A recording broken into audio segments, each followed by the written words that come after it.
To enable testing of your DALI installation, there is an ability to make the Universal Ballast Controller flash all the light fittings that are attached to that controller. Once the device is powered up and you have the power light on, so mains voltage has to be applied to the device and the screen must be scrolling as so.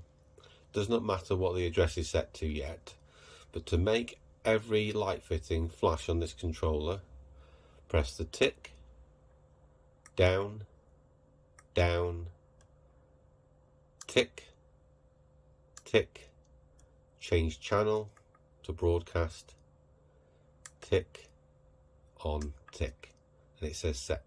Now the lights are flashing. They will flash like this for 5 minutes and then stop and revert back to their last state. If you need to stop the flashing straight away, you can press stop now. If the screen has started scrolling again, you can press the back arrow to come back out of this.